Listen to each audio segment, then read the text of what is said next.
Hola de nuevo, cuéntenme por el chat si ya estamos por acá.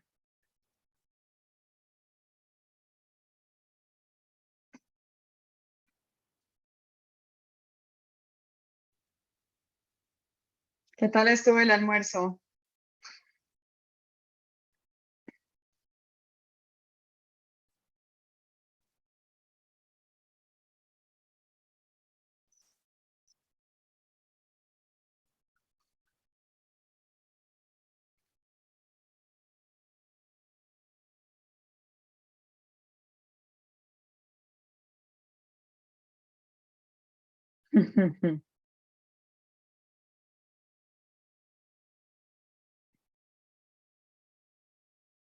Bueno, entonces vamos a iniciar. Tenemos más o menos hora y media. Yo creo que nos da para culminar los dos casos. Ya les voy a compartir mi pantalla.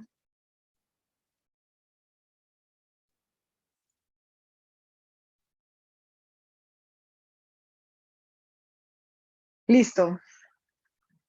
Arepitas con carne molida, ¿eh? ¿Qué hay? Suena rico. Listo, entonces, vamos a ver este caso, que es poder encontrar cómo se relaciona el volumen y la volatilidad en el tema de las acciones de energía. Entonces, a nosotros nos han puesto una tarea y es hacer un análisis, en este caso, de las siguientes acciones: Dominion Energy, Exelon, NextEra, Southern y Duke Energy. Todas estas secciones son parte pues del sector energético, que es un sector pues importante, pero es volátil en el mercado de valores. Entonces, cuando una acción una acción es considerada volátil si su precio muestra grandes cambios porcentuales día a día. ¿Sí? Esa es la, digamos que la definición. La alta volatilidad hace que aumente la posibilidad de grandes ganancias, pero también aumenta la probabilidad de incurrir en grandes pérdidas. Entonces, por lo tanto, es riesgoso y debe de administrarse con cuidado el invertir en acciones de alta volatilidad.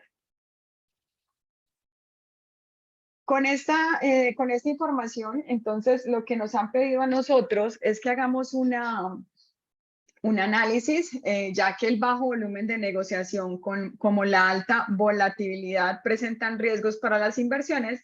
A nosotros nos han pedido que investiguemos cómo se relaciona esa volatilidad de las acciones de energía con su volumen de negociación diario promedio. Mirando la información que nosotros tenemos, pues los datos que nos están dando es el precio y el volumen de la negociación de las acciones pues, que veíamos en la primera parte. Vamos a mirar, vamos a hacer una ingeniería de características básica, pues como calcular ciertas variables que nos van a ayudar a identificar un poquito el comportamiento de estas acciones, calcular e interpretar estadísticas resumidas y pues inspeccionar la relación entre volatilidad y volumen de la negociación. El dataset que nosotros tenemos, tenemos entonces las siguientes acciones, las que mencionábamos ahorita, con los diferentes símbolos.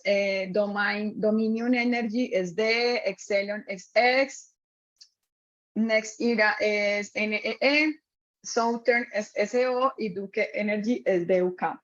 Los datos disponibles que nosotros tenemos para cada una de estas es la fecha, que es el día pues, del año, la apertura del precio de las acciones del día, el alto, es decir, el precio más alto observado en el día.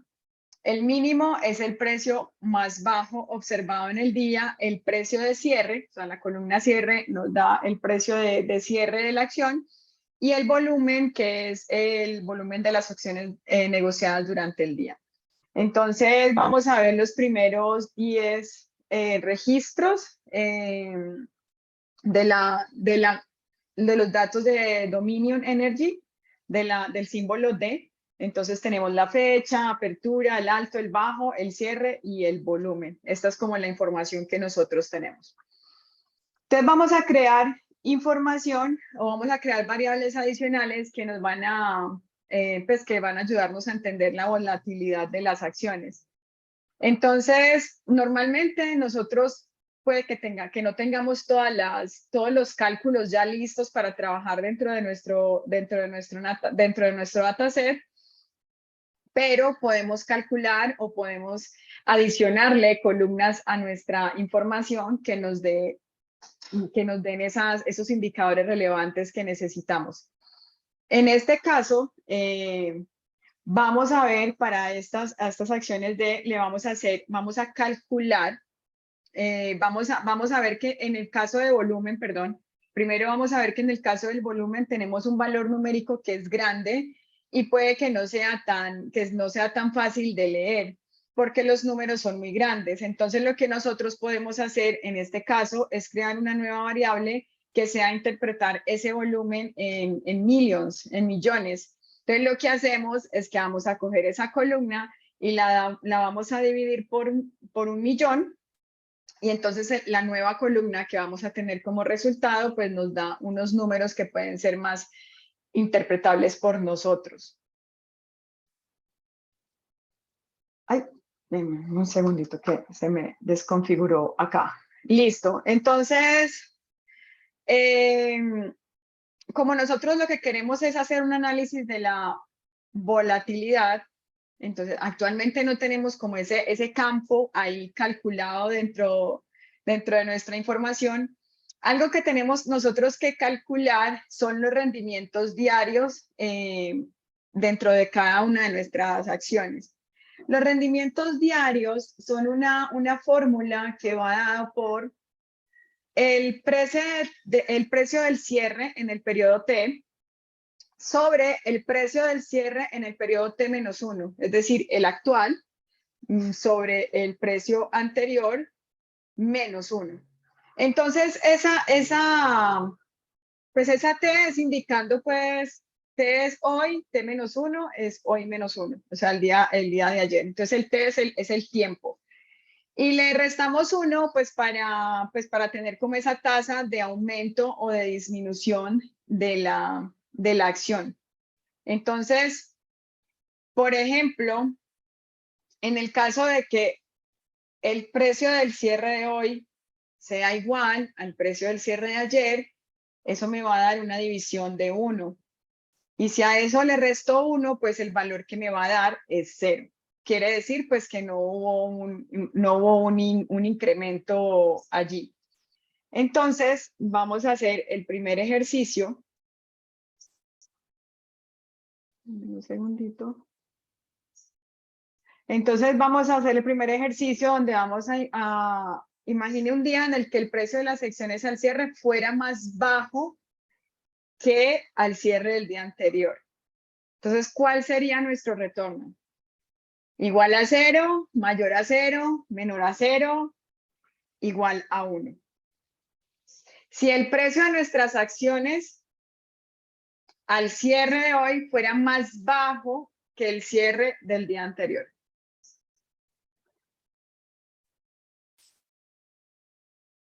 Ahí tenemos la fórmula. Hoy más bajo que el día anterior. Así es, tendríamos un valor de negativo, ¿no? Acá tenemos la división, si lo tenemos más bajo que el día anterior, entonces esto nos va a dar por debajo pues de 1 y pues al restarlo pues vamos a tener un valor negativo. Entonces lo que nosotros vamos a hacer es que vamos a crear pues como para facilitar nuestros análisis, queda en rojo. Vamos a crear una nueva columna que sea el precio de cierre anterior, que nos ayude a recordar cuál va a ser nuestro close T-1. Para esto, pues vamos a colocar acá la nueva columna del precio anterior, que prácticamente lo que va a tener es nuestros datos desfasados. Entonces miren que acá para el 1 de julio tenemos un precio de cierre del 63,077, pues lo vamos a tener en la siguiente fila como precio de cierre anterior. Entonces vamos a tener como nuestro dataset desplazado como estamos trabajando día a periodo, un periodo. Tenemos nulo en la primera posición porque no tenemos precio de cierre anterior. Y ya lo que tenemos acá es el cálculo del return que va con la fórmula que nosotros vimos. El precio de cierre de hoy sobre el precio del cierre de ayer menos 1. Entonces ahí ya tenemos la nueva columna calculada, que en este caso es return. Entonces, por ejemplo, si nosotros queremos ver cómo funcionó para el 8 de julio. Entonces, para el 8 de julio, nuestro precio de cierre actual es 61,296. El precio de cierre anterior es 61,038. Esa división le resto 1 y pues tenemos como resultado 0,04226875. Entonces, ahí ya tenemos pues como, hemos ido como enriqueciendo nuestro dataset con la propia información que tenemos en el dataset original. Ahorita lo que vamos a hacer es que vamos a crear una nueva columna que es donde nosotros vamos a medir la volatilidad y la vamos a llamar vol_stat.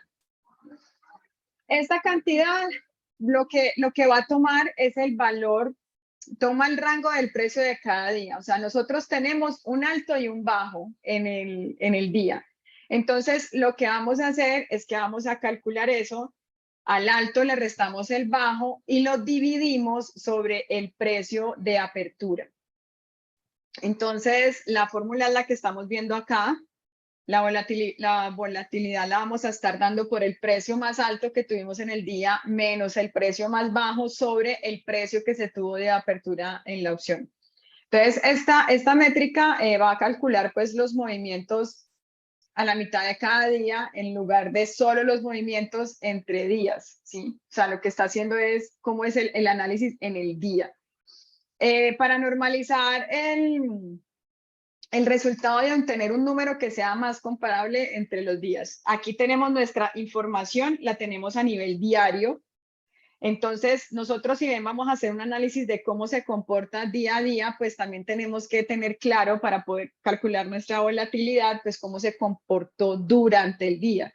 Y por eso es que tenemos tantos, en el tema de la bolsa de valores, por eso es que se maneja tanto cuál fue el precio de apertura, cuál fue el precio de cierre, cuál fue pues digamos que el valor más alto por el que se transó, el valor más bajo, el volumen. Entonces eso nos da como en el día cómo fue el comportamiento de nuestra acción.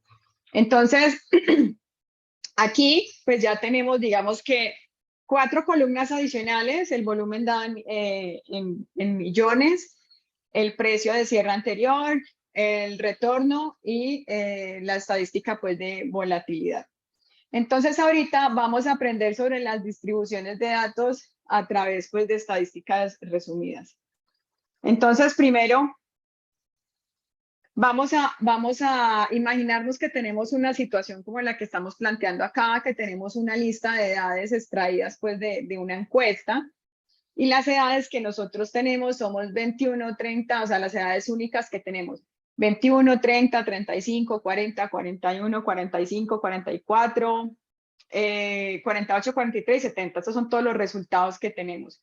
Si yo quiero hacer una tabla de frecuencia de esos valores que tenemos, lo que tenemos que hacer es, y adicional, agruparlos, ¿sí? Entonces los vamos a agrupar por decenas. Entonces vamos a decir las edades que tenemos entre 20 y 29, las edades que tenemos entre 30 y 39, las edades entre 40 y 49, 50 y 59, 60 y 69 y 70 y 79. Entonces lo que vamos a hacer allí es contar cuántos registros tenemos en esos rangos. Entonces de 20 a 29 tenemos 1, de 30 a 39 tenemos 2, de 40 a 49 tenemos 7. De 50 a 59, 0, 0 y 1. Entonces, a esto se le llama la tabla de frecuencia. Entonces, teniendo ya como nuestros grupitos, podemos contar de toda nuestra población o dentro de nuestra muestra cómo tenemos nosotros, pues, cómo se está comportando nuestros datos. Entonces, la forma en la que nosotros leemos esto es que podemos decir que la mayoría de nuestros amigos que respondieron esta encuesta están entre las edades de 40 y 49, porque si nosotros vemos, pues la mayor frecuencia de edades las tenemos en ese rango. Eso prácticamente era lo que les decía de cómo se construía un histograma. Entonces, cuando yo construyo un histograma, él lo que hace es como agrupar mis datos de menor a mayor. Y él hace grupitos y por cada uno de esos grupitos, pues él hace un conteo. Y esos son los que nosotros vemos como bins. Así que acá nosotros vamos a mirar nuestro histograma de esa tabla de frecuencias que nosotros acabamos de calcular. Entonces, lo que varía en el ancho pues, de los beams, pues va muy de la mano cuando nosotros le decimos más beams o menos beams. Si tenemos más beams, pues nuestros rangos van a ser más pequeños. Si tenemos menos beams, pues nuestros rangos van a ser más grandes. Y pues ya eso depende de cómo nosotros nos quede más fácil interpretar nuestros datos. Entonces, por ejemplo, acá tenemos de a 10, pero si yo quiero hacerlo por 5 años, si yo quiero que el BIN, el ancho sea de 5 años, pues la distribución me cambia de esta manera. En la parte de arriba lo tenemos a 10, en la parte de abajo lo tenemos a 5 años. Y pues nosotros ya sabemos que, pues Pandas como tal, él me calcula el histograma y él da unos valores como predeterminados que son lógicos, pues. Pero yo también puedo modificar el BIMS cuando esté graficando mi histograma y pues hacer alguna personalización. De igual forma, también vimos en el caso pasado cuando estábamos haciendo el histograma de las correlaciones de los vecindarios versus de los vecindarios con su coeficiente de correlación de parqueadero y precio, pues mira, nosotros le dimos una lista donde estaban como los valores que nosotros queríamos que manejara en cada uno de esos bloquecitos de bins, que es otra forma pues también de personalizar nuestro histograma. Entonces acá vamos a tener esta distribución, vamos a sacar el histograma de la columna de volumen, pero dada en millones. Y entonces vamos a ver como algunas características importantes dentro de este histograma. Entonces aquí podemos ver que nuestra variable está oscilando entre un valor aproximado de 1 y un valor aproximado de 12. Vemos también que la mayoría de los días, el volumen que se transó es superior a 1 millón. O sea, vemos acá nuestro pico es superior a 1 millón, pero pues es menor de 4. O sea, nuestro pico está por esta área. ¿Qué otras cosas vemos ahí como interesantes? Hay muy pocos días con volúmenes negociados superiores a 6 millones. O sea, si nosotros vemos la frecuencia de los de 6 millones en adelante, son poquitas transacciones. Y vemos que esta distribución tiene una cola al lado derecho, por lo cual está sesgada a la derecha. ¿Sí? Todos nuestros datos están concentrados a mano izquierda, pero pues a mano derecha tenemos unas cuantas frecuencias bajitas. Entonces, vamos a ver en el ejercicio 2 el precio, cómo se distribuye el precio de apertura de la acción D. Entonces, la idea es que cuéntenme ustedes qué ven en este histograma del precio de apertura para la acción D.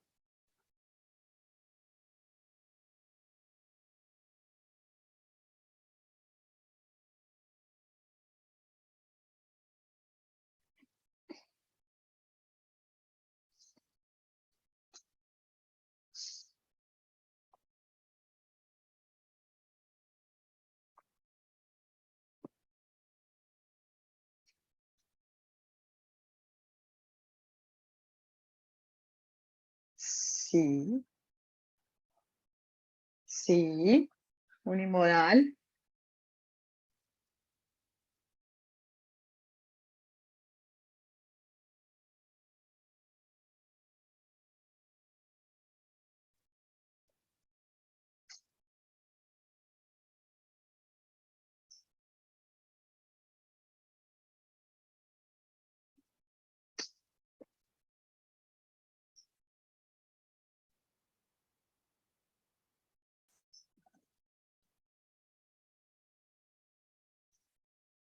Listo, entonces, gracias por compartir. Vemos efectivamente nuestros datos, las mayores frecuencias. Bueno, el rango que tenemos acá está entre 55 y 85 aproximadamente.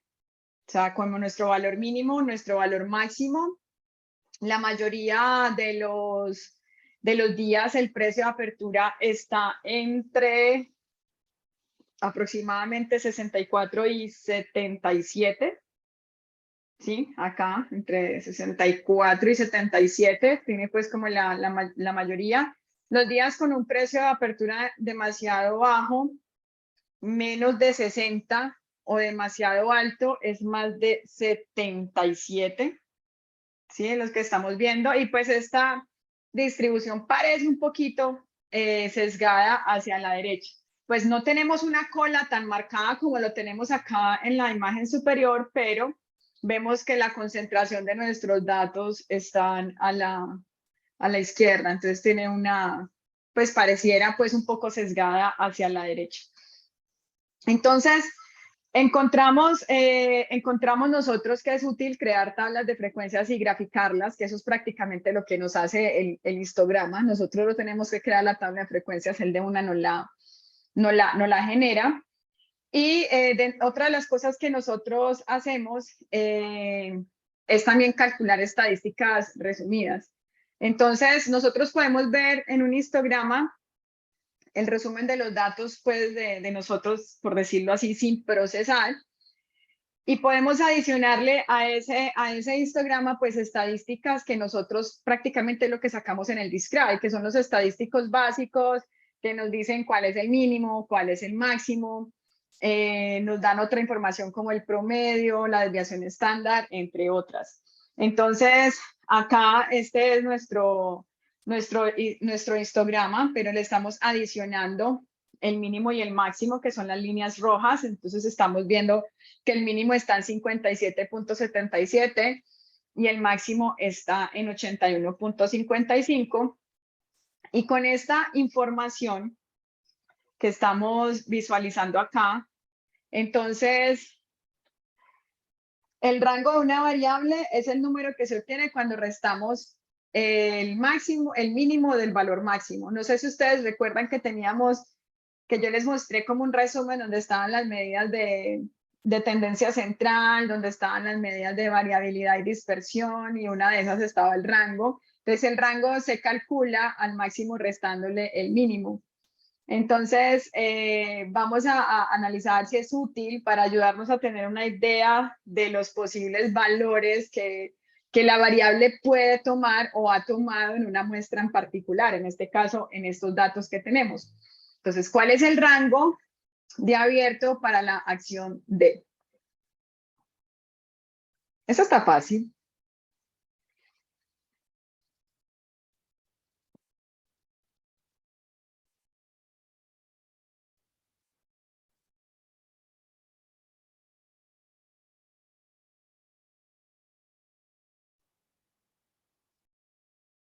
Esa está fácil. Calcular el rango de la acción D conociendo que el valor máximo es 81 y el valor mínimo es 57.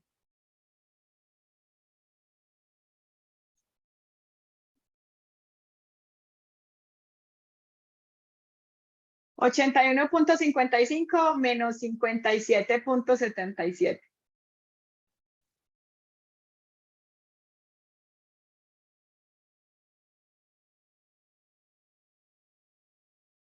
Así es. Entonces, miren, a nosotros el valor mínimo y el máximo y el rango, pues, pues el valor mínimo y el máximo nos permite calcular el rango. Pero o sea, este dato que tenemos acá, el rango, no nos da una idea de cómo están distribuidos nuestros datos entre este rango. Solamente nos da los valores extremos. Pero yo puedo tener, por ejemplo, dos histogramas que tengan el mismo rango, pero que el uno sea simétrico y el otro sea asimétrico en la distribución.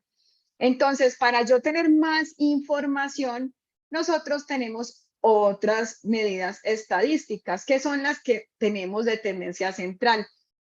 Dentro de esas está la media aritmética o la media, que la forma en la que se calcula es la siguiente.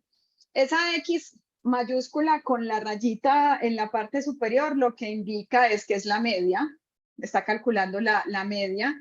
Lo que estamos viendo acá después del igual es que me está diciendo que va a ser la sumatoria de cada uno de los elementos a sub i, siendo i arrancando desde i igual a 1 hasta n, la cantidad de elementos que nosotros tenemos. ¿Esto qué quiere decir? Que suma todos nuestros valores. En el caso de las edades, pues hubiera sumado el 20 y pico que teníamos, más el 31, más el 44, más el 44, o sea, suma todos esos valores y después de hacer la sumatoria lo divide por el total. Entonces, esta formulita matemática que nosotros tenemos acá, lo que les decía, esto que dice aquí es la sumatoria de igual a 1 hasta n de cada uno de los elementos A en la posición I. Prácticamente esta sumatoria yo la puedo expandir y escribirla de esta manera, A sub 1 más A sub 2 más A sub 3 más A sub n, todo dividido en n. Entonces, esa es la forma pues de hacer el cómputo manual de este tipo de datos. Y si yo lo grafico dentro de mi histograma, pues en este caso me va a mostrar, en este caso nosotros vemos que el precio de apertura para la acción D, que es la que estamos analizando, está, la mediana está en 69.12.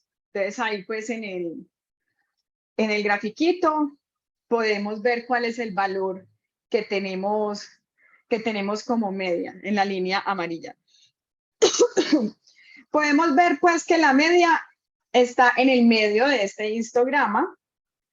Es un promedio, nos da una información del centro de nuestra distribución y pues también nos ayuda a mirar si nuestros datos están concentrados principalmente en la mitad del histograma. Si es así, pues tenemos pues como la campanita de Gauss que lo veíamos en estos días.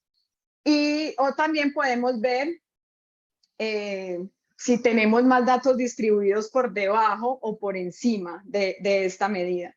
Entonces, esto es una medida de tendencia central. Esta es una medida de tendencia central que por la naturaleza, por cómo se calcula, que en este caso él hace la sumatoria de todos mis valores, es una medida que es muy sensible a los datos atípicos. ¿Por qué? Porque imagínense que yo tenga valores acá entre 57 y 77, pero que mi valor máximo no sea 81, sino que sea, por decir un número, 1000. Ese 1000 pasa a hacer esa suma. Él pasa a sumar en esa sumatoria de elementos que estamos haciendo y al dividirlo por n, pues lo estamos dividiendo por la cantidad de datos que tenemos, entonces nos va a dar un valor muy grande. Es una medida que se ve muy afectada por los valores atípicos. Por eso nosotros tenemos otra medida de tendencia central que es la mediana. La mediana también es una medida de tendencia central, pero la mediana lo que hace es que me organiza los datos de menor a mayor.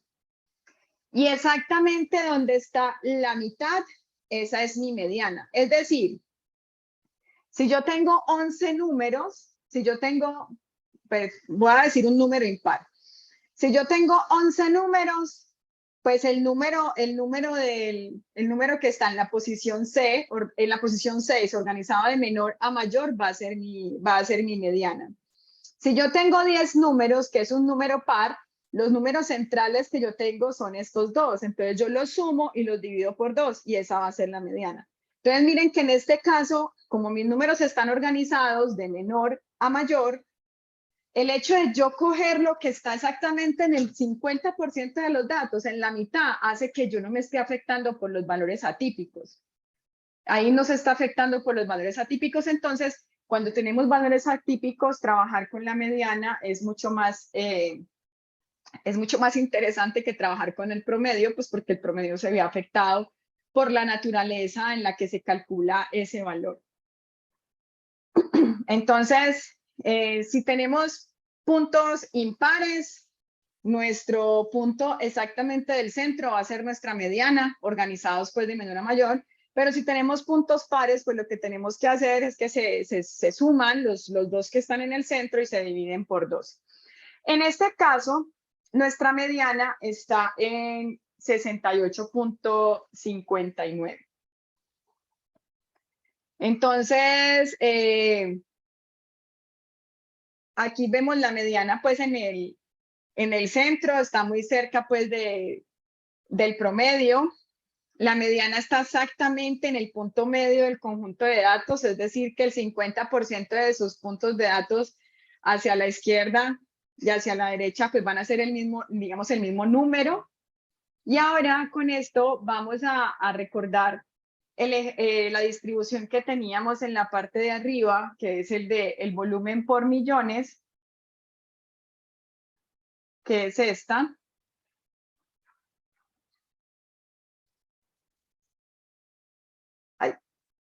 Entonces vamos a mirar, analizar esta distribución y vamos a decir cuál de las siguientes observaciones es cierta acerca de esta distribución o se acerca pues como a la definición.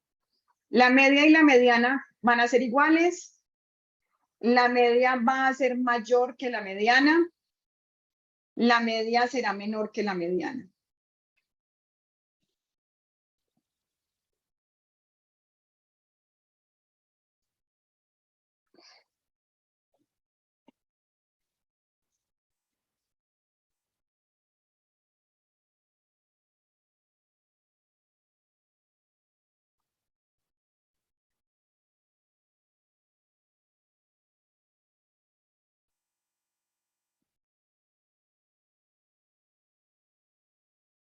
Bueno, ahí está como interesante las respuestas. Este es nuestro gráfico. Aquí podemos ver que la mediana es 2.52 y el promedio, la media es 2.75, es decir, que la mediana en este caso es menor.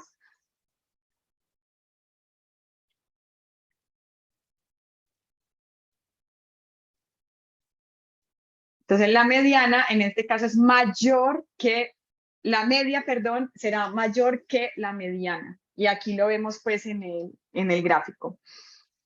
Entonces, en general, si nosotros tenemos distribuciones simétricas, pues lo que es la media y la mediana van a ser iguales o muy cercanas entre sí.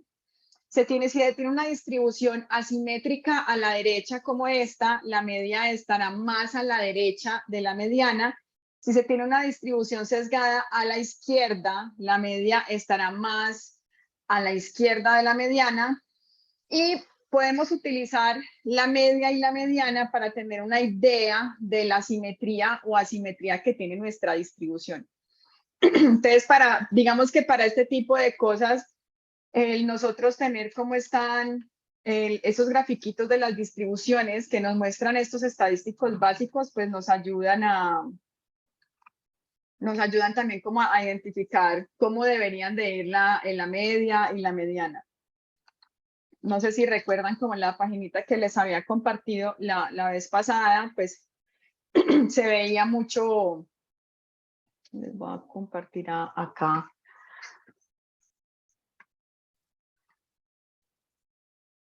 Entonces miren que en estos gráficos de cómo están nuestras distribuciones, pues nos muestran cómo van nuestros datos, que también nos ayuda pues como a interpretarlo. Algo importante con el tema de la mediana es que la mediana se llama que es una medida robusta y es precisamente robusta, es una medida robusta porque no se ve afectada por los datos atípicos, por el solo hecho de la forma en la que yo la calculo, de que yo me ubico en la parte central de mis datos, hace que esta medida no se vea afectada y esto hace que sea una medida o una propiedad es que se llama que esta medida es robusta y es muy utilizada para varias aplicaciones. El otro, digamos que lo otro que nosotros, el otro concepto que nosotros tenemos es el tema Fuera pues de estas estadísticas de tendencia central o de que nos dan el tema pues del rango que estamos utilizando, que son estadísticos básicos para identificar la distribución y variabilidad de nuestros datos, pues también tenemos el tema de la moda. Entonces, aquí viene el concepto de unimodal y bimodal, y si bien va relacionado con la moda,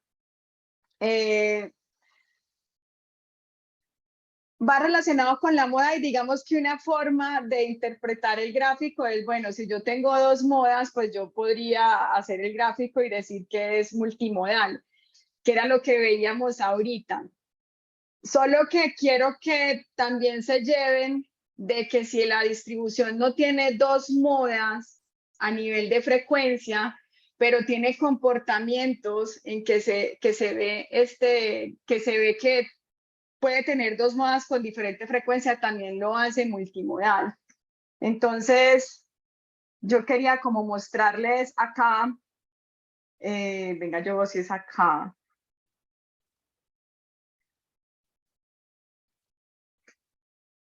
O sea, sí van relacionados con la moda, pero solo quiero que se lleven de mirar también cómo se distribuye o cómo se dibuja el gráfico de densidad. ¿Sí? Porque el hecho de que yo tenga estas curvitas también me están dando información. Entonces, es como lo que quiero que se lleven, sí va relacionado con la moda, entonces unimodal es una moda, pero si tiene dos modas, entonces se dice que es bimodal, si tiene tres modas o más, pues se dice que es multimodal, pero pues no es solamente como basarse en las modas, si yo lo calculo con esto, sino también cómo se están distribuyendo nuestros datos, pues porque estos picos a nosotros nos dan información. Era como lo que les quería ahí como mencionar. ¿Listo? Entonces, eso es como con el tema de moda, el tema pues de unimodal, bimodal o multimodal. Y la otra, digamos que los otros estadísticos que nosotros trabajamos para hacer el análisis de nuestros datos son los cuantiles, que son los que nos dan el percentil, el percentil Q en el porcentaje ésimo que nosotros digamos, es decir, él por default nos dice el 25, el 50 y el 75, pues el 50 es la misma mediana, pero pues también nos dice el 25 y el 75 y en ocasiones nosotros queremos ver un poquito más allá para poder ver las colas o como para poder ver esos valores que van más cercanos al máximo. Entonces, vamos a mirar el ejercicio 5, donde tenemos la distribución del precio de cierre. Y entonces van a tratar de imaginarse dónde están las líneas para estos cuantiles. Para el cuantil 0, el 25, el 50, el 75 y el 100. Pues aquí dice que si quieren, pues lo hacen en un papelito y comparten la imagen en el chat, pero pues también nos pueden decir así el valor aproximado como por cada uno.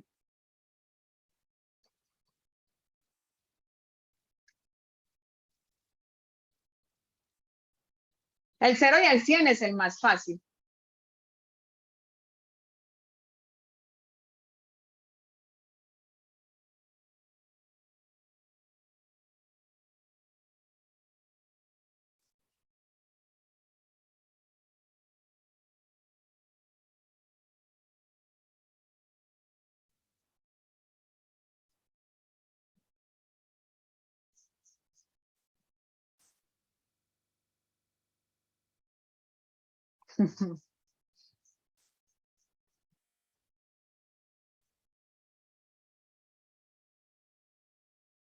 Entonces,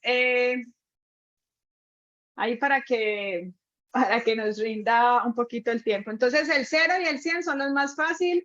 El 0 es lo mismo que el mínimo y el 100 es lo mismo que el máximo, porque están organizados los datos de menor a mayor. Entonces, el 0, nuestro mínimo, y el máximo, nuestro 100. Y pues el Q igual a 50 es el mismo de la mediana. Los otros tres,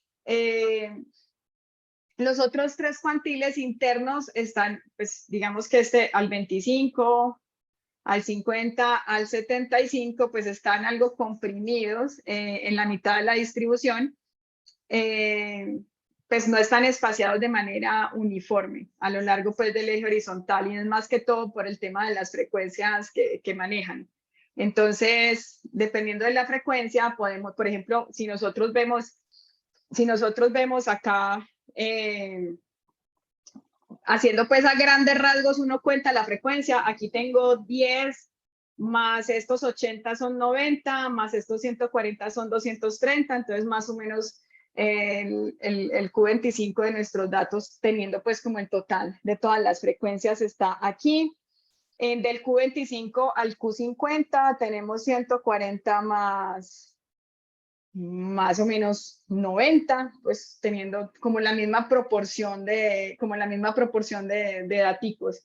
Entonces son como más difíciles de interpretar. Los más fáciles de, digamos, que dibujar es el máximo y el mínimo, porque están organizados los datos, y la parte de los 50 teniendo como el valor total de nuestra información. Entonces vamos a mirar este otro ejercicio.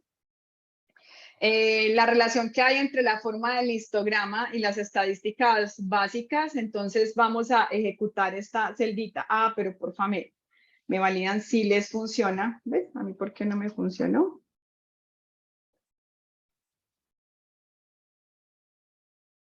Uy, Laura, gracias.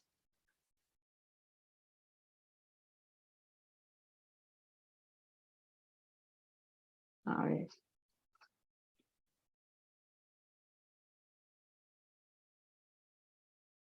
Hay que ejecutar la celdita 2 veces, pero no me está funcionando.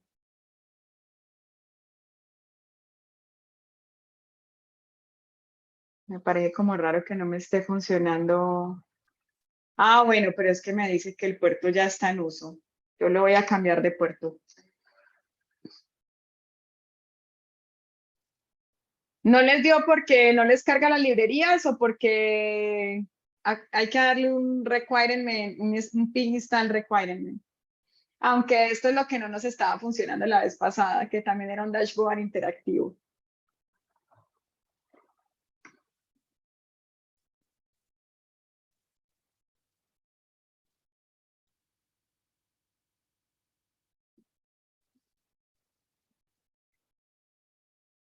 Ah, es la misma librería de Base Response.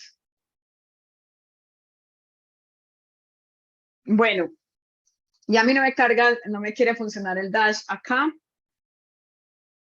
Entonces, para que nos rinda, vamos a continuar. Este era pues un dashboard interactivo también para mirar el tema de, pues, como modificar los parámetros y mirar la distribución resultante si nosotros modificábamos, pues, como en las estadísticas resumidas que las acabamos de ver.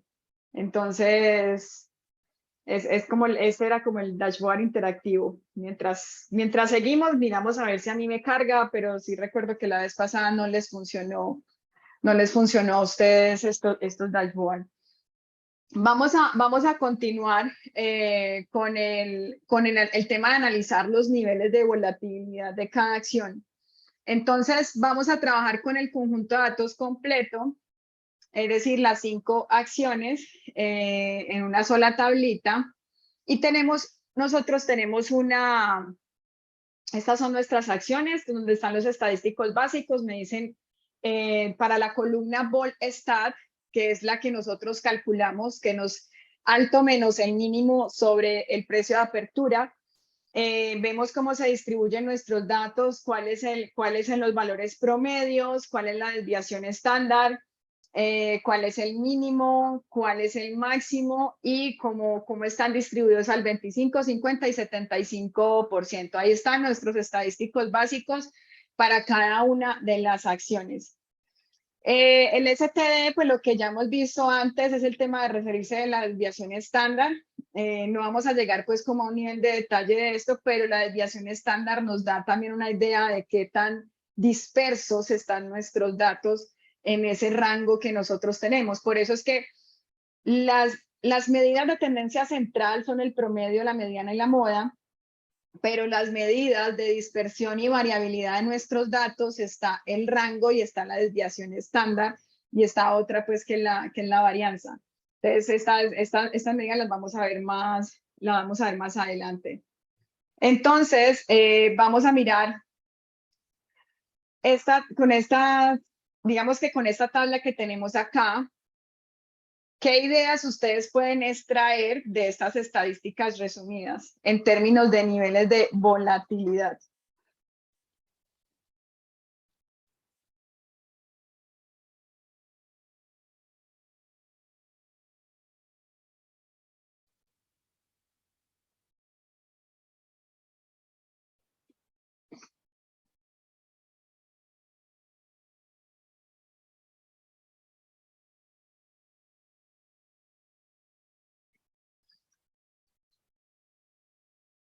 ¿Alguna idea?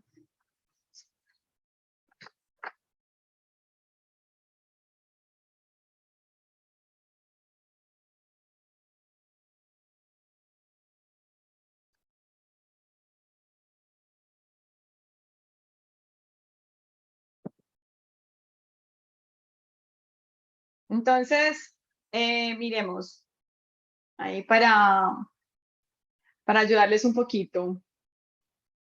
Si nosotros, según esto que tenemos acá, podríamos pensar que la que pareciera que tuviera mayor volatilidad que las otras opciones es la EXC.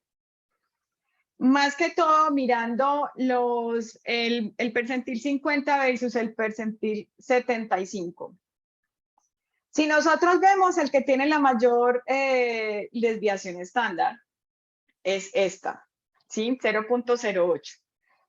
Si nosotros vemos el 50 y el 75, vemos que este 50 arranca en 16, en 0.016, y termina en 0.022, o sea que también tiene pues como un rango amplio comparado con este punto 013, punto 017 versus punto 1317 versus punto 12.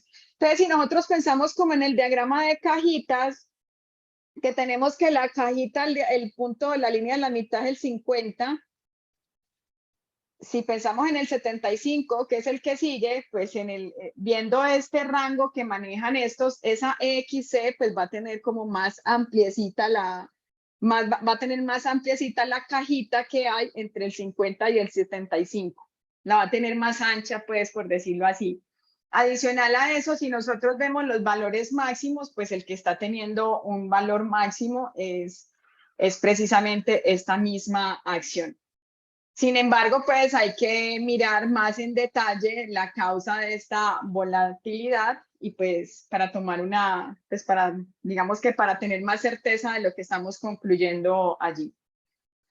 Ahora vamos a mirar la parte de etiquetar puntos como una volatilidad alta o una volatilidad baja, es decir, crear una variable.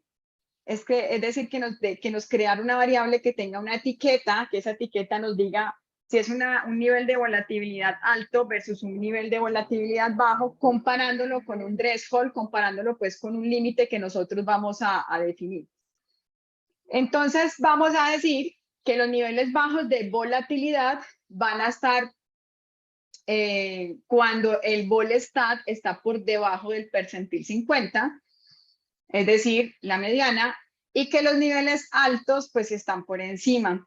Entonces vamos a crear esa nueva variable y vamos a tener acá lo siguiente. Vamos a recordar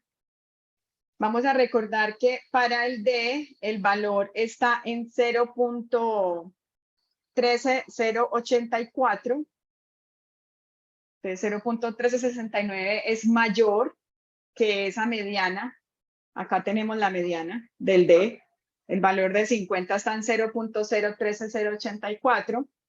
Entonces, lo que él va a hacer es prácticamente donde esté por encima de ese 50, me le pone la etiqueta de alto y donde esté por debajo de ese 50 me le pone la etiqueta de bajo. Eso es lo que vamos a hacer allí, crear una etiqueta que nos permita pues como tener más información dentro de nuestros datos. Entonces, viendo esto, y si yo quiero ver el volumen diario de operaciones y se ve afectado por el nivel de volatilidad, pues entonces vamos a sacar un group by, vamos a hacer un group by por la acción, por esa nueva etiqueta que va a tener el nivel, y vamos a sacar un promedio al tema del volumen medido en millones. Entonces, viendo esto, vamos a mirar el último ejercicio, es ¿qué notan ustedes viendo esta tabla resumen con respecto a los regímenes de volatilidad?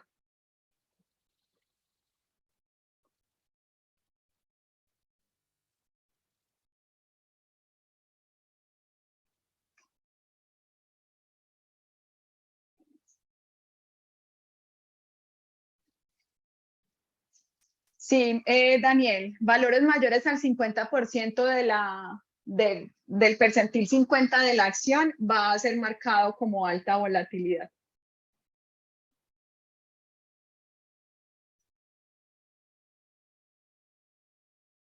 Así es, el SER tiene el mayor número de volumen.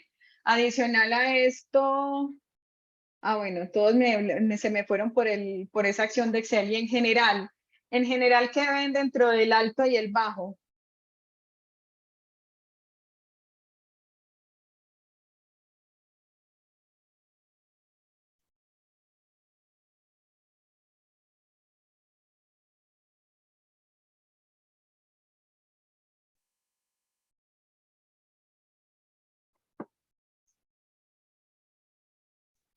Mayor volumen en el alto.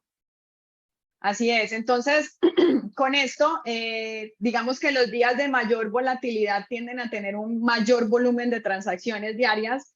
El patrón lo vemos en todos, en las cinco que tenemos, en las 5 acciones, lo que nos puede demostrar que hemos encontrado efectivamente una relación entre la volatilidad y el volumen de negociación.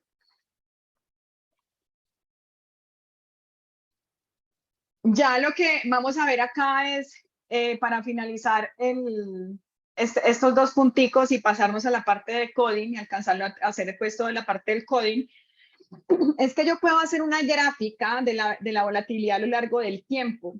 Entonces, acá lo que estamos haciendo es precisamente hacer esa gráfica, es una serie de tiempo porque todo está medido por el día en el que fue realizada la transacción, tenemos la acción y tenemos esa estadística de volatilidad para cada una de las acciones. Este es el comportamiento. Nuestro eje Y es el vol stat, nuestro eje X es la fecha. Entonces, digamos que patrones que nosotros estemos encontrando allí, pues hay unos días interesantes de algunos picos. No sé si ven por acá, hay algunos picos que se podría entrar como en detalle qué fue qué fue lo que pasó ahí, de pronto mirar los datos de manera tabular y poder comprender un poquito, o de pronto qué pasó en el mercado en ese momento que hizo que se tuviera más rentabilidad. SO, sí, pareciera como una de las más estables, y la verdecita, pues la de XC, sí se ven esos picos, pues de las verdes que se están como sobrelapando ahí. Adicional, se ve también un tema, pues tenemos la información del 2014 al 2017, entonces de pronto pues hacer zoom para ver si encontramos temas de que hay algún comportamiento en especial por ciertos meses que pareciera que lo tuviera. Entonces, Este es el ejercicio 9, pues que es opcional, ahí medio lo analizamos. Lo otro que podemos hacer también con estos datos es hacer una gráfica del Bolestat por mes calendario y el simbolito de la cotización. Entonces miren que acá vemos los meses versus cada una de las acciones. Entonces teniendo esta gráfica y ya para finalizar, pregunta, ¿qué meses ustedes ven acá que parecen que tuvieran la mayor volatilidad? ¿Cuáles tienen la menor volatilidad? Y si ustedes ven algún patrón que se observe durante todo el año.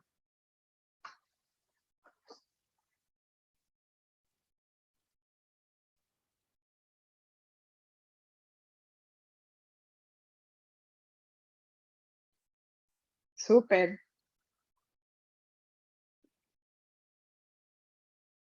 Entonces, efectivamente, ya teniendo la gráfica acá, que nos permite pues hacer un poquito más de zoom, porque ver todo esto, o sea, si la viéramos por año nos quedaría más fácil poder interpretar un poquito, pero ya aquí que nos la desagregaron a nivel de mes, efectivamente se nota que el mes de julio es el mes entre junio, julio, meses de la volatilidad más baja, febrero y diciembre tienen la más alta, febrero y diciembre tienen la más alta y parece pues haber un aumento de volatilidad en el periodo de septiembre a marzo y una disminución de abril a agosto.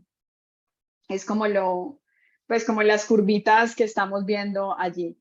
Entonces, así como lo estamos viendo acá, es que se hace un análisis de mercado bursátil, un análisis de acciones de la bolsa de valores, en este caso del sector energético. Identificamos diferentes patrones que nos permitieron relacionar la volatilidad con el volumen de la negociación. Encontramos también los periodos de alta volatilidad que exhiben pues también un volumen muy alto. Y pues también de pronto se vio que cada acción exhibió un agrupamiento de volatilidad y los periodos de alta volatilidad también tienden a agruparse. Así es, tomando nota para el trading. Parte de lo que se hace en mercados bursátiles es esto, ¿no? Porque se hace un análisis interno, un análisis externo, porque los mercados se ven afectados por variables externas, no solamente como por su comportamiento individual, sino también por temas externos como especulaciones, como incertidumbre en gobiernos o en políticas, etcétera. Así es, así es. Listo. Entonces, con esto finalizamos la parte del... Ay, no me cargó el... no me cargó el dashboard. Con esto finalizamos la parte de la analítica y vamos a pasar al caso de coding para finalizar con este caso. Entonces, lo primero que vamos a hacer es importar nuestras librerías. Vamos a trabajar con pandas. Creo que me da como la impresión de que les gusta más pandas que Matplotlib y Seaborn. No sé por qué tengo como esa impresión. Entonces, vamos a empezar con pandas y vamos a importar Matplotlib también para hacer los diferentes gráficos que vimos en el caso. Entonces, primero, vamos a cargar nuestro dataset. Nuestro dataset, vamos a cargar el D, la de la acción D. Vamos a hacer el head y esta es como la información que nosotros tenemos. La fecha de apertura, la fecha, el precio de apertura, el precio más alto con el que transó ese día, el precio más bajo y el precio de cierre y el volumen. Entonces, vamos a decirle a la fecha, de hecho, hagamos algo acá, miremos este conjunto de qué tipo de datos tiene para que... Así, están de tipo float, los que son numéricos, el del volumen que es entero y la fecha está de tipo object. Entonces vamos a definirle a él que el índice de nuestros datos va a ser la fecha y lo vamos a organizar de nuevo. Entonces, esto que nosotros hicimos acá, pues lo vamos a hacer para leer vamos a leer cada uno de nuestros datos. En este caso, pues vamos a leer la acción de DUC, la acción de XC, la acción de NEE y la acción de SO. Y a todas les vamos a decir que el índice va a ser la columna de fecha.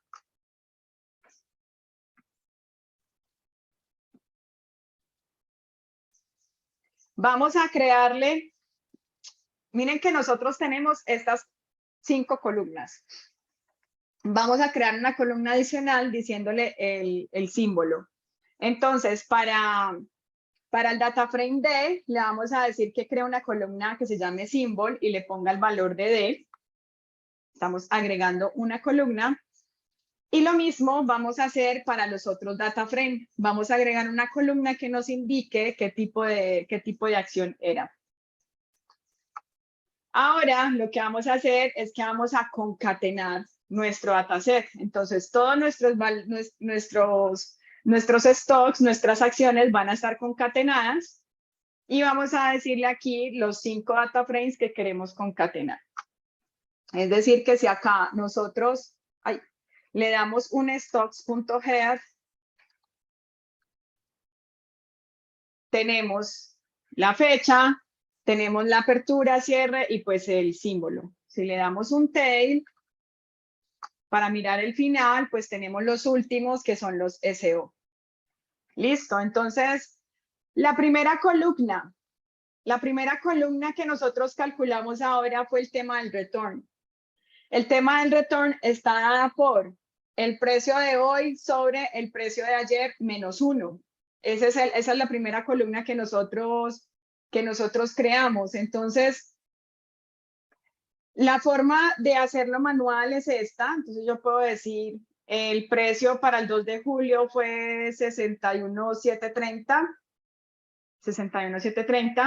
El precio del 3 de julio es el 68,63 y hago el cálculo y pues efectivamente me da menos 0.014. Entonces ahí estamos haciendo el cálculo de manera manual. Si yo quiero ver yo puedo utilizar un método que se llama el Chief. Este método me va a ayudar como a hacer esos cálculos que nosotros necesitamos. Entonces, voy a decirle que me visualice del precio más alto, me visualice los primeros 5. Entonces, nosotros los visualizamos y vemos acá el 63,486, 62,935, etcétera. ¿Qué pasa si yo le digo Chief?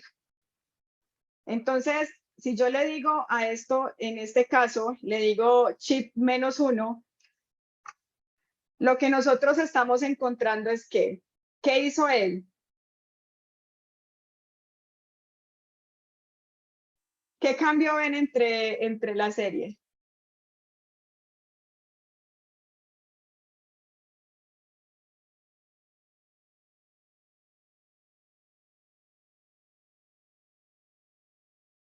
Subió una fila, exacto, subió una fila, o sea, lo que hizo fue desplazar nuestro valor hacia arriba un periodo.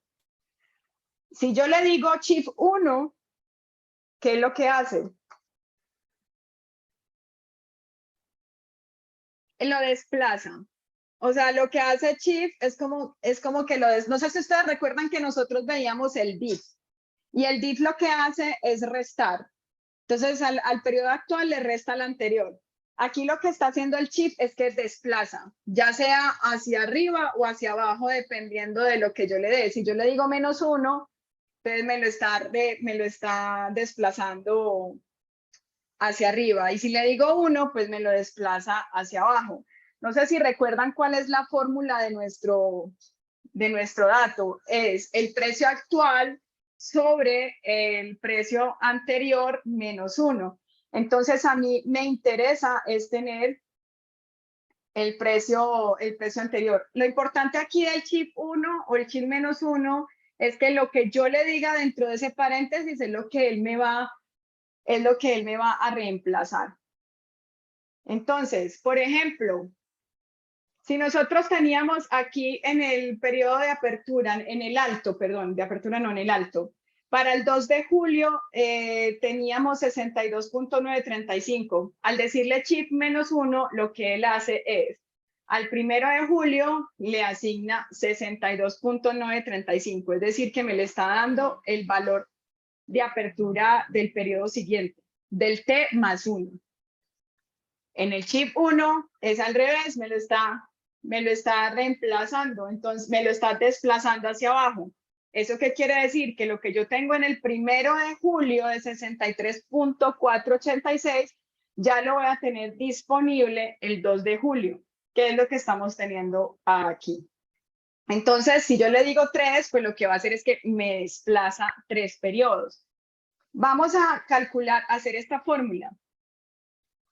Entonces, para hacer esta fórmula, no sé si ustedes recuerdan que lo que nosotros hicimos fue calcular, hacer una columna con el close del T-1, que sacábamos la columna close previous. Entonces, lo que vamos a hacer es calcular esa columna close previous. Vamos a utilizar el data frame D. Entonces, con el data frame D vamos a calcular el valor del periodo anterior.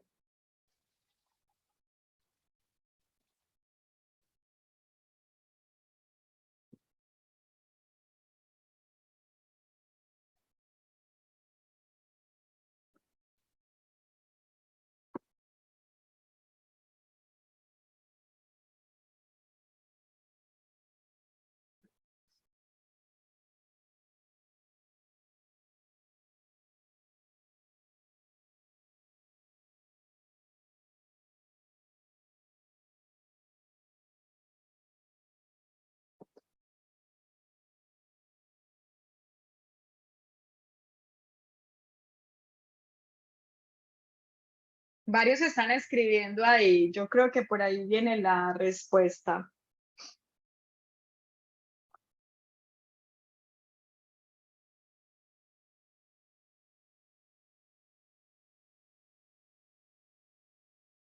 O bueno, o no están escribiendo, quedaron ahí con el cursor en el proncito para escribir. Gracias, Laura.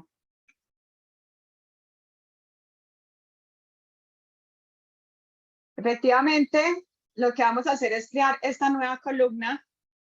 A esa nueva columna le vamos a decir que es el precio de cierre punto chip 1, porque nos interesa tener el precio anterior. Entonces acá le vamos a dar un head y vamos a ver precio de cierre del 1 de julio, pues ya me aparece acá en el 2 de julio como en close, en precio de cierre anterior. Ya con esto, pues ¿cómo calculamos el retorno? Arriba tenemos la fórmula. Precio del cierre actual sobre el precio de cierre anterior y a eso le resto 1. Entonces vamos a calcular el retorno.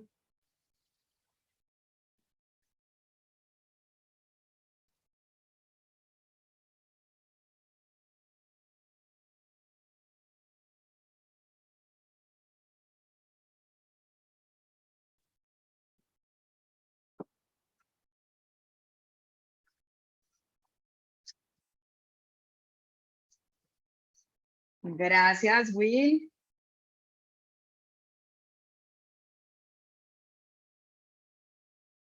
Ah, bueno, sí, te equivocaste.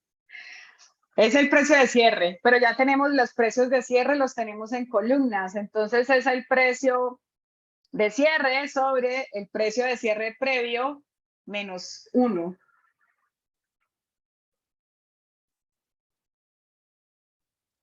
Este es el retorno. Close T es lo que tenemos en la columna close y close T menos 1 es lo que tenemos en la columna close previous.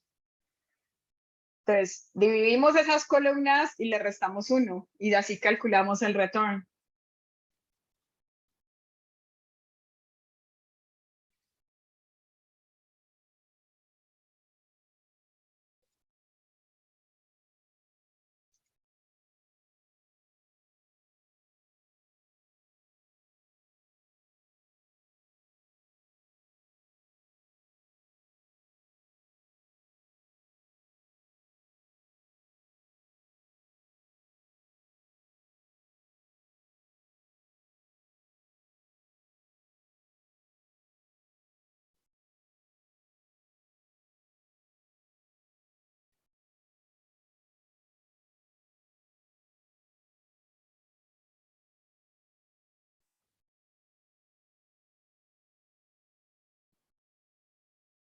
Gracias.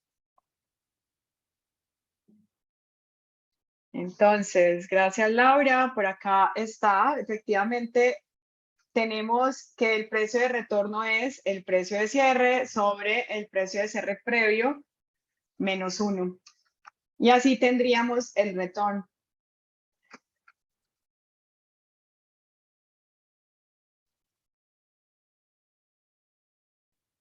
Gracias ahí por compartir. Ahora vamos a calcular el tema del volumen dividido en 1.000.000, pues mucho más fácil. Creamos esta nueva columna y le decimos que va a ser el volumen sobre el millón. Ahorita lo que vamos a hacer es calcular el vol-stat, que recuerden que el vol-stat está dado por el precio alto menos el precio bajo sobre el precio de apertura. Entonces acá lo que vamos a hacer es que lo vamos a crear para todos nuestros datos, que es el de stocks, donde están todas las acciones. Cogemos la columna de alto menos la columna de bajo y dividido sobre el precio de apertura. Entonces ya vamos a empezar a crear nuestros histogramas. El primero de los histogramas es el del volumen en millones, que ya habíamos visto cómo se distribuía en el anterior. Ahorita ustedes van a hacer el histograma, pero en este caso para el precio de apertura de la columna de stocks, del data frame que se llama stocks, el precio de apertura. ¿Cómo les quedó el histograma?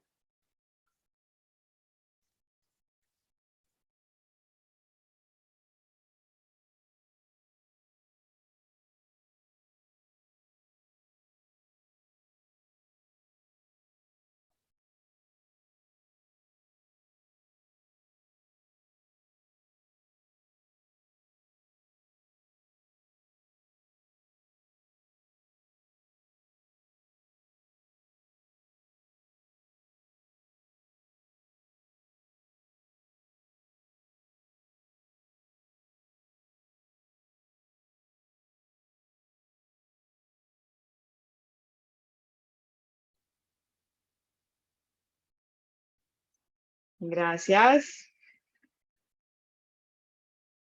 Así es. Cogemos el precio del data frame de stocks, creamos pues el histograma.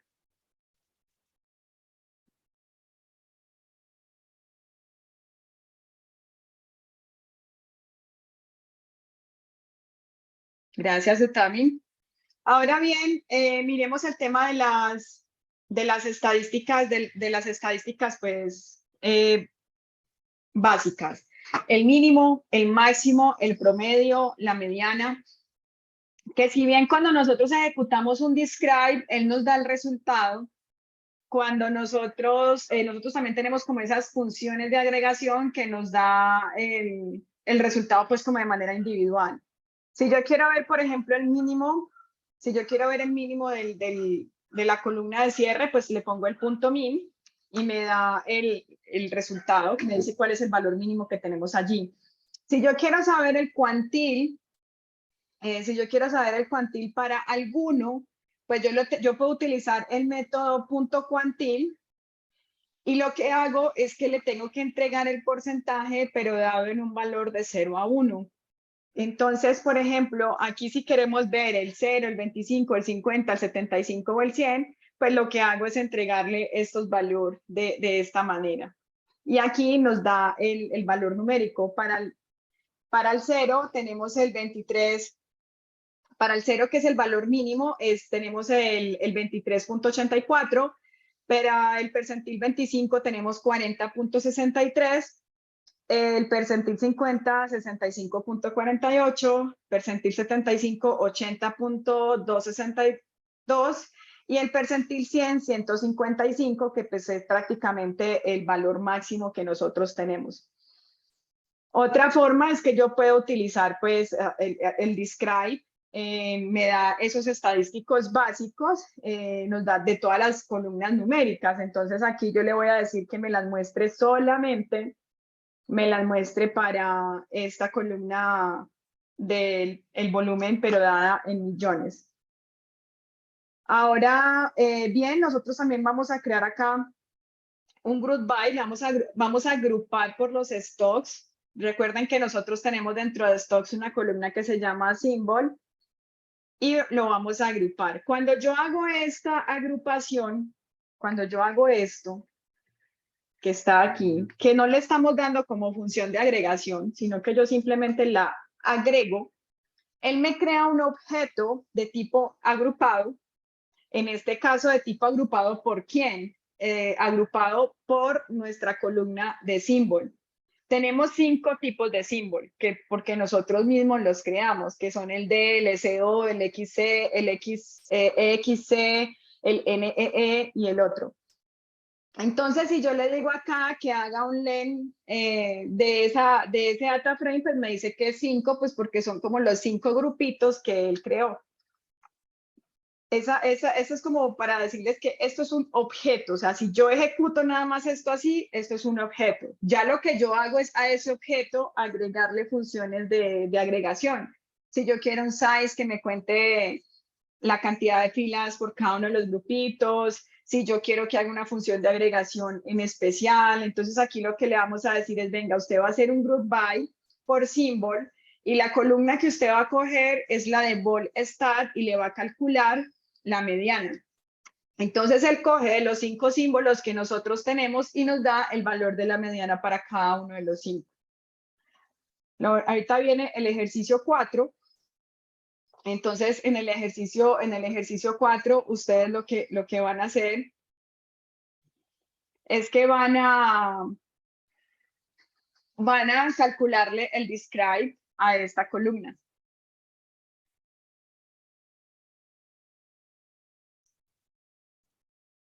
Con el código que tenemos arriba que calcula la mediana, pues modifiquémoslo y calculémosle el describe. Esto está fácil.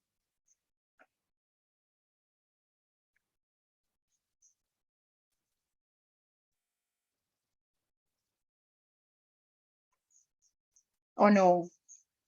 Ah, ya. Gracias, ya lo compartieron acá. Entonces, efectivamente, cojo, agrupo por símbolo, coloco mi columna, que en este caso es Volstat, y calculo el describe. El Volstat es numérico, entonces ya me entrega cada uno de mis símbolos y con el respectivo, pues con el respectiva, la respectiva, pues estadísticos básicos de cada uno. Entonces, no sé si recuerdan que nosotros después de, bueno, aquí no, bueno, aquí no estamos calculando la etiqueta. Después de esto, o sea, yo aquí podría capturar, incluso con esta información que tenemos acá, podemos capturar la mediana y hacer la otra tarea que se hizo, que es la de crear la etiqueta, que si era por encima de la mediana, pues fuera alto, y si fuera por debajo de la mediana, pues fuera bajo. Pero pues digamos que ese ejercicio no lo tenemos acá. Vamos a mirar como el tema de graficar, de hacer nuestro gráfico de series de tiempo. Entonces, nosotros tenemos nuestros index porque le dijimos que el index fuera la fecha. Esta es la información de index que tenemos, pero estos index no están en formato fecha, están en formato object. Nosotros no hicimos ninguna transformación en las fechas. Nosotros leímos el data frame y simplemente le dijimos que ese fuera nuestro index. Entonces, lo que vamos a hacer acá es que vamos a convertir ese index, lo vamos a convertir en tipo datetime. Yo ya tengo en stock.index, ya tengo mis fechas. Entonces no tengo que como ponerme a ese index, pasarlo a columna para poderlo convertir a datetime. No, o sea, yo ya dentro del index aquí le vamos a decir, venga, usted me va a convertir a datetime lo que tiene en stocks.index y stocks.index usted me lo va a reemplazar. Eso es lo que estamos diciendo acá. Entonces, cuando ejecutamos esto, miren que ya nos dice, aquí nos decía index normalito, nos decía datetime tipo object. Acá ya nos dice datetime index. Y por acá datetime de tipo datetime 64. Entonces ya nos hizo pues como la respectiva conversión Y si nosotros queremos graficar, si nosotros queremos hacer nuestro gráfico, entonces acá lo que hacemos es, bueno, agrupemos por símbolo, porque nosotros queremos ver la volatilidad por cada uno de los símbolos. Agrupemos por símbolo de esta variable numérica vol_stat ejecute un plot. Pues los índices ya están de tipo fecha. Entonces, cuando él nos grafique, nos va a mostrar la respectiva fecha y pues cada una de nuestras variables. Si yo le quiero, miren que acá no me muestra como la leyenda, no me está mostrando, este es el D, este es el DUC, no me muestra como esa información. Si yo la quiero visualizar, entonces yo lo que hago es que dentro de este plot le mando unos parámetros y le vamos a decir, el legend va a ser igual a true para que nos muestre cada uno pues de las lineecitas, los colores a qué acción se refieren. Y por último, les podemos decir, definir un título. Entonces, aquí estamos viendo el título que definimos acá en Tile y como ya le dijimos que nos mostraran la leyenda, tenemos la leyenda acá a mano derecha. Luego, si yo quiero cambiarle pues como el tamaño, yo lo puedo hacer. Entonces le digo dentro de los parámetros que el tamaño de mi gráfico sea de 15,6. Recuerden que esto está en pulgadas. Y aquí lo ejecutamos y pues nos va a dar la información más amplia.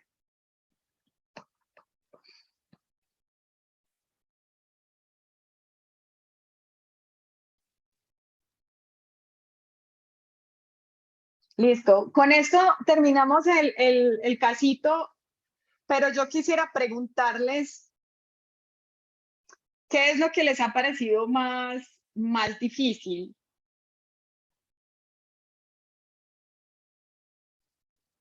O sea, lo pregunto porque a mi percepción, los ejercicios que teníamos aquí en la parte de visualización, de pronto se demoraba un poquito más como en responder con respecto a otras sesiones donde respondían más rápido. Entonces sí quisiera como escucharlos y saber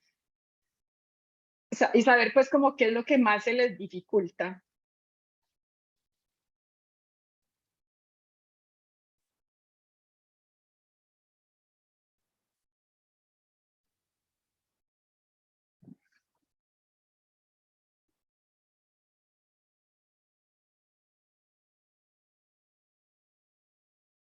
La parte de visualización.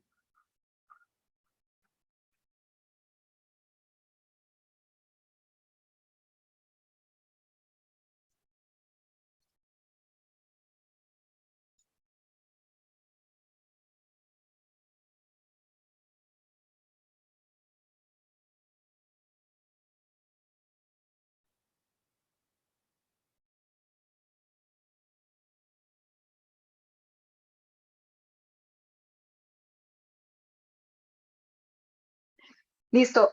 Vengan, aprovechemos que tenemos estos minuticos, les voy a compartir algo como para fortalecer un poquito estos conocimientos en la parte de las librerías. Regálenme un segundo. Yo no sé si utilizo esto, pero esperen, yo lo abro acá. Y les voy a compartir por acá por random estos notebooks.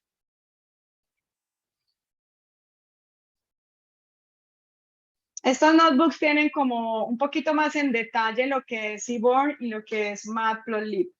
Ahí lo voy a compartir en random.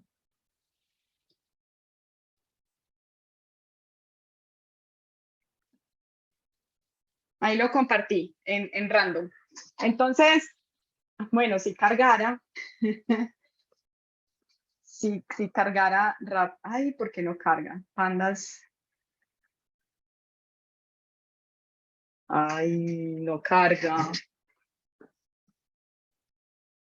A ver, Matplotlib, cargue.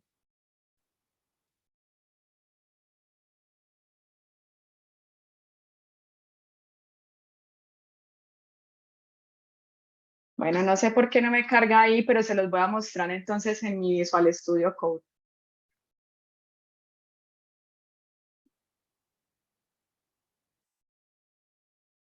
Miren, vamos a ver rápidamente esto ahí para aprovechar estos 11 minutos. No sé por qué no me cargó en el Workspace.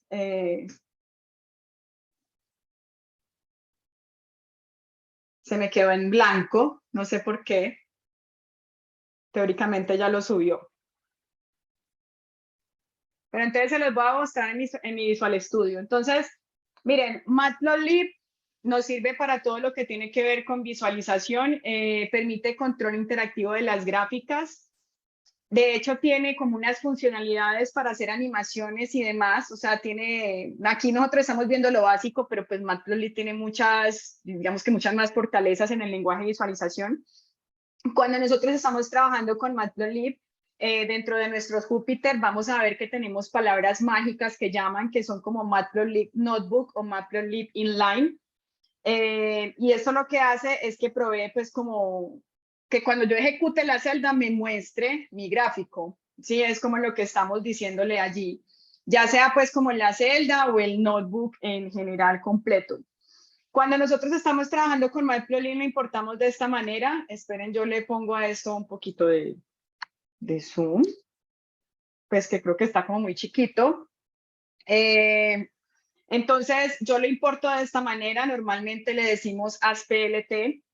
Si yo quiero saber, yo tengo diferentes estilos, que era lo que ustedes preguntaban ahorita. Bueno, yo puedo, las gráficas como tal, a nivel individual, les puedo modificar el estilo, pero pues yo también puedo modificar el estilo a nivel general. Aquí voy a modificar el estilo a nivel general y le voy a decir que utilice un estilo clásico de gráficas. Entonces, importamos la librería y, no, pero espere que si yo no tengo importada, no tengo bien configurado mi ambiente, pues no me va a ejecutar. Entonces, importo la librería.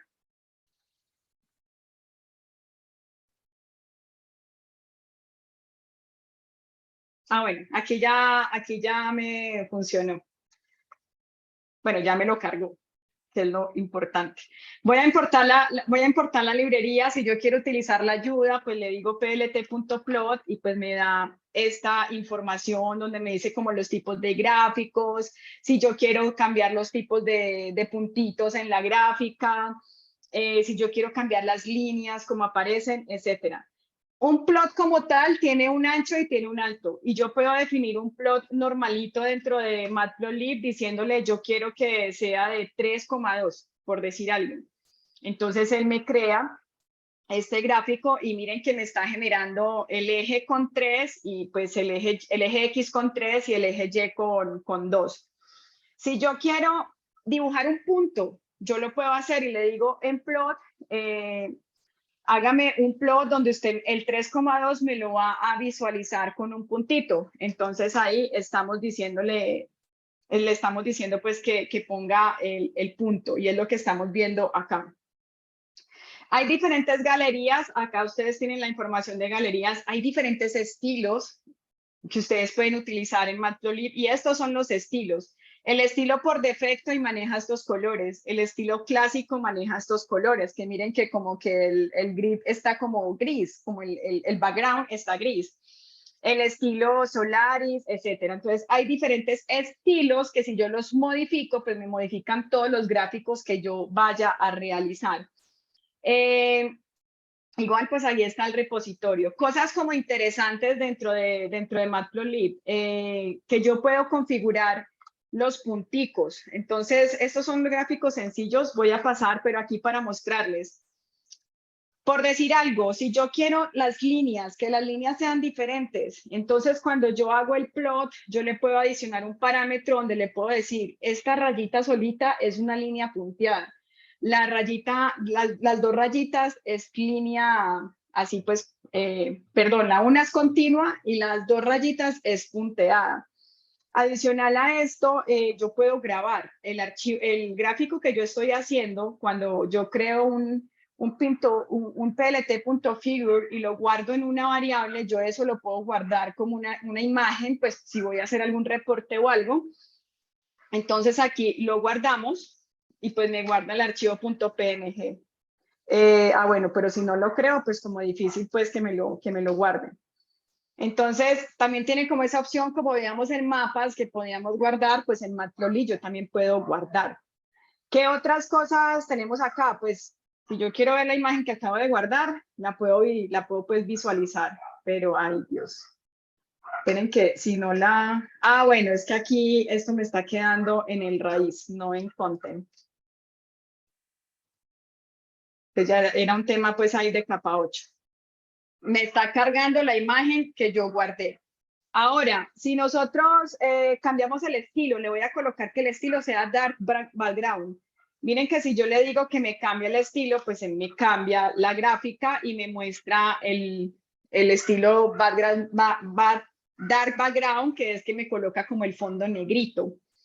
¿Qué más opciones tengo? Pues yo le puedo decir a mis gráficas, venga, yo quiero que el color sea azul. Y yo la forma de los colores se los puedo dar en diferentes formatos. Se los puedo dar en formato completo, como está ahí, darle el nombre del color, o le puedo dar la abreviación de lo que es el código, que es rojo, verde, azul, magenta, etcétera, pues que sean como estas siglas que estamos viendo acá. Le puedo dar una escala de grises, que es lo que estamos viendo acá. Lo puedo manejar en formato con código hexadecimal, dando el formato de rojo, verde y azul. Puedo darles una tupla de valores, o puedo definir valores de HTML, pues como del lenguaje HTML. Entonces, todo lo que yo haga dentro de mi gráfico es personalizado. No solamente el color, yo también puedo personalizar el estilo de la línea. Entonces, miren, el estilo de la línea ya puedo dar de dos formas, diciéndole el nombre, que puede ser sólido, que puede ser punteado con puntos. Esperen que se me fue. Punteado con puntitos, o como, bueno, se me olvidó la traducción. Pero estos son los estilos de línea, la línea continua, las de rayitas, rayita, punto, rayita, punto, rayita, punto, o puros puntitos. ¿Sí? Eso es como los que yo puedo definir. Lo puedo definir así, o lo puedo definir con símbolos. Entonces, sólido es una rayita. Punteado, pues rayita, rayita es dashed. Rayita, punto es dash dot. Y los dos puntos es dotted, que sean puros puntitos. ¿Qué más cosas podemos nosotros personalizar? Bueno, yo puedo ajustar el plot diciéndole, yo quiero que unos límites en X y unos límites en Y. Cuando yo tengo me grafica como muy grande, pero pues yo nada más quiero ver unos puntos en específico, puedo definir límites. Lo otro que nosotros podemos hacer, pues como para ir adelantando, que ya nos quedan 3 minuticos, es que lo que habíamos visto, cuando yo defino un plot y le digo qué es lo que yo quiero graficar, que es en este caso, yo le puedo dar un título, le puedo dar un X label, le puedo dar un Y label, le puedo también definir cómo quiero que sea los ejes. Hay varias opciones, está tick y no recuerdo está tick o equal. O sea, que me lo muestre como comprimido, o que me lo muestre igual por todos los lados. Esa es otra, digamos que otra de las características que tenemos en Matplotlib. Eso pues como en cuanto a los gráficos normalitos de líneas. Ya sabemos que tenemos gráficos de dispersión, que son los que estamos viendo acá. Tenemos gráficos de líneas, tenemos gráficos de dispersión. Yo les invito a que miren este notebook, porque pues no lo alcanzamos a revisar, para que miren como todas las personalizaciones que podemos hacer en Matplotlib. Aquí está como todo el tema de cómo se manejan los subplots, hacer el tema de los histogramas. Y por acá abajo, si a ustedes les interesa, está una parte de cómo hacer animaciones en Matplotlib. O sea, cómo un gráfico se puede crear de manera animada. Y acá hay otro que también es un tema de interactividad con el gráfico, de que si yo le doy clic, pues entonces él me captura como en la posición del que estaba ahí. Estos notebooks no están en el Workspace, son notebooks que yo tengo construidos. Por eso se los compartí en random. Listo, los invito a que miren este. Y está este otro de Seaboard, donde también pues está lo de la parte de pandas, la visualización de pandas. Está también como los diferentes estilos que nosotros podemos cargar. Estos son todos los estilos disponibles. Todos estos estilos disponibles tienen diferentes colores. Ya es como a nosotros nos guste, que es lo que está pues aquí en la galería, son todos estos colores. Yo puedo, ya sabemos que podemos graficar con pandas. Él nos hace pues los gráficos normales los gráficos de pandas tienen esta estructura que está aquí, donde él por defecto me pone un gráfico de líneas, pero si yo quiero, yo le puedo decir qué tipo de gráfico quiero que haga. Entonces, esta es una forma de hacerlo. Ustedes han visto que lo han hecho de otra manera, que dicen punto plot y después dicen punto como histograma. Pero pues yo lo puedo hacer dentro de un punto plot y decirle qué tipo de qué clase de gráfico quiero hacer. En este caso le estoy diciendo que es un gráfico de dispersión. Y estas son todas las opciones, que el gráfico de barras vertical, el horizontal, el histograma, el box plot, el gráfico de densidad, el density, que es el mismo pues que el KDE, el área, el pie, etcétera. Entonces yo puedo como jugar con eso y adicional pues dentro de esta es una forma de hacerla, diciéndole el kind, y la otra forma de hacerlo en pandas es esta, donde yo le digo df.plot y luego va el punto tipo de gráfico que quiero hacer. O sea, tengo las dos opciones. Otra cosa, pues yo le puedo definir como el color map, que son los colorcitos que quiero la escala de colores que quiero que él maneje. Entonces, por ejemplo, aquí en este gráfico de dispersión, yo le definí que utilizara el viridis, es esta escala de color que va como de amarillo a moradito. Y bueno, y él está tomando los colores en base a una columna B que yo le estoy definiendo allí, y el tamaño C es la abreviación de color, S es la abreviación de size, el tamaño va con base pues también a esa columna. ¿Qué más tenemos por acá? Pues estos son los diferentes tipos de gráficos para pandas, toda la parte de pandas, y pues aquí ya la parte de Seaborn, que me falló. Esperen que es que esto estaba acomodado para Colab, pero no es Colab. Y aquí él me está cargando un dataset que no tengo acá, que es el del iris. Entonces, no me va a funcionar porque me hace falta un dataset. Denme un segundito.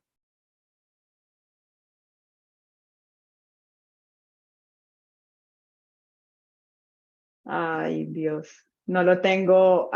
Bueno, yo creo que lo tengo acá. No. No sé qué se me hizo, pero ya se los comparto para que lo puedan ejecutar.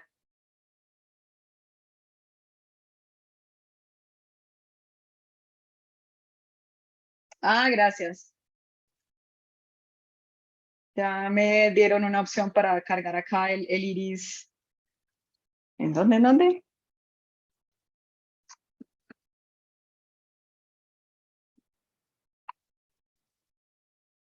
Bueno, lo voy a llamar iris.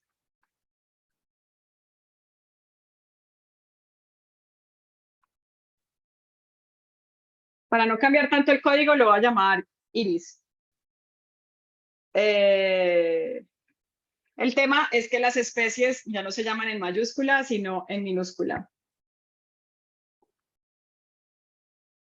Este gráfico del scatter matrix es súper chévere porque él me muestra en la mitad cómo está la distribución y en los extremos me muestra en la mitad me muestra la distribución, me muestra el histograma, y en la mitad me muestra el tema del gráfico de dispersión.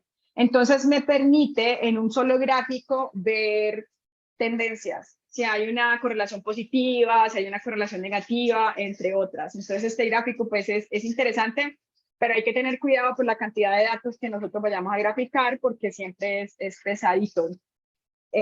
Uy, se largó el aguacero.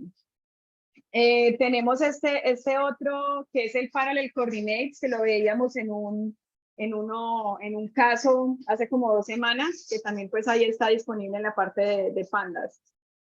Y ya para terminar, digamos que acá hay otras funcionalidades, digamos que cada uno de los tipos de gráficos que nosotros podemos hacer con Seaborn, así que los invito a que revisen también este notebook, estos 2 notebooks como temas complementarios para lo que nosotros hemos estado viendo y pues digamos que practiquen más la parte de visualización. Sí, es como... Pues es como lo que les sugiero si de pronto consideran que se debe de profundizar un poquito más en la parte de visualización que les cuesta el código, es como la sugerencia. No sé, pues tienen mucha información, no la alcanzamos a ver, pero pues yo creo que les puede ser útil o les puede ser como un notebook de referencia para cuando necesiten ejecutar. Esta parte de animaciones y de interacción no funciona con todos los navegadores, pues para que lo tengan presente. ¿Listo? Entonces, bueno, eso era lo que les quería como complementar y ya nos vemos dentro de 15 días. Aprovechen esta semanita de descanso para que practiquen este material. Dudas, lo que necesiten, ahí estamos pues disponibles por el Slack.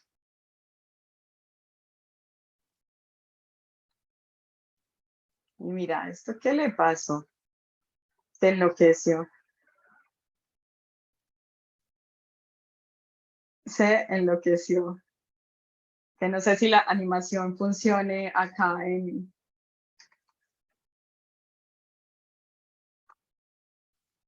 No, en Colac no, en Visual Studio Code no me funciona.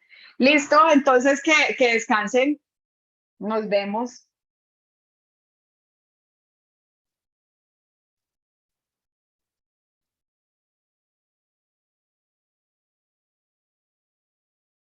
Con gusto. Que descansen. Feliz tarde. Hasta luego, gracias. Chao. No sé qué le pasó a mí.